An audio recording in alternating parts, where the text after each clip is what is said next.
Hello, everybody. This is Inara Griffin, and I have just completed 11 nights of ritual. And a lot of people ask me, why do I do the work that I do, and how do I do the background work that I do, which is deeply ritualized.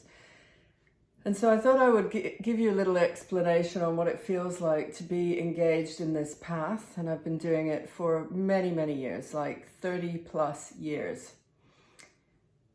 And if I had to give you a symbol, ritual is like this.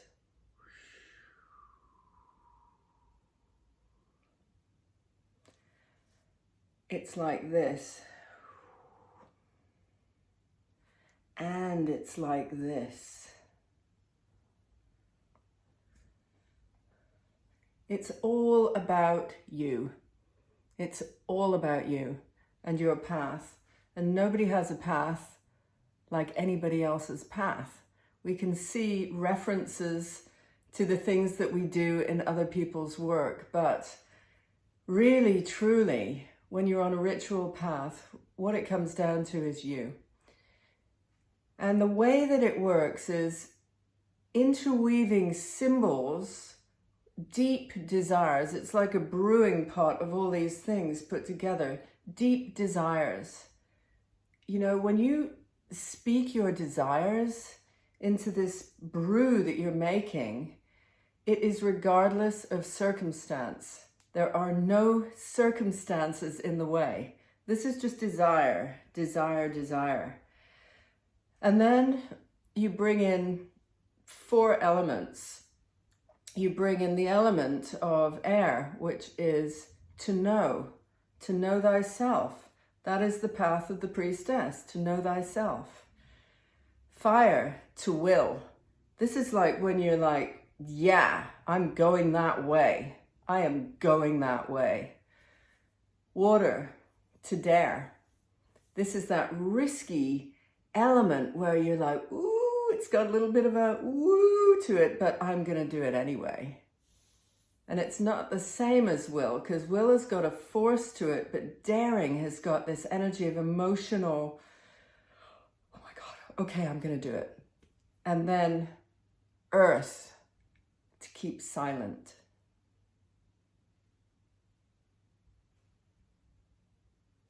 To go within, to take your own counsel, like nobody else can counsel you like you. And even if it's connecting in with your guides or your guides or gods, different energies, you're tuning into source, that is in silence. And when you mix these things together, we get the 5th element, which is ether, which is to go. And it means that not 1 + 1 + 1 = 4. It means there's this transformational energy. And so when you're using ritual to express yourself, it's very different than I'm going to do a painting, or I'm going to dance to express, I'm going to do a public speaking gig.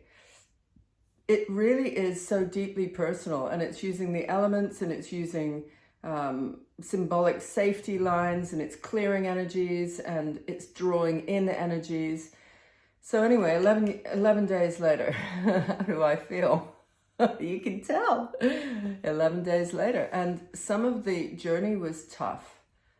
The outside circumstances of things, because this is a real clearing series of rituals around Samhain, letting go of the dark.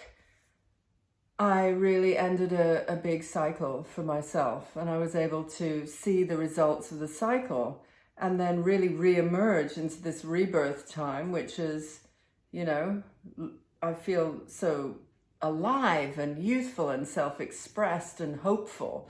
But I went through some fear, and ritual enables you to take on your fears, take on your doubts, take on your discomfort, and takes you to another level of self-expression every time. And this really is mastery, The rituals that I was engaged in were a series of mastery rituals, because 11 nights, 11 is the number of mastery, and we're in the 11th month. So I did 11 nights of ritual in the 11th month, magic. And that's just a little explanation of what ritual can do. And there is an invitation there for you. If you want to learn the ritual path, I would say of the priestess, because that's definitely my path. But I've worked so shamanically as well, so rustically. It's not all about elegance and, you know, it's about who are you? Who are you at a certain level? And then let's take that and put you through the mixing pot. And it's just work for you. And you're going to feel so good.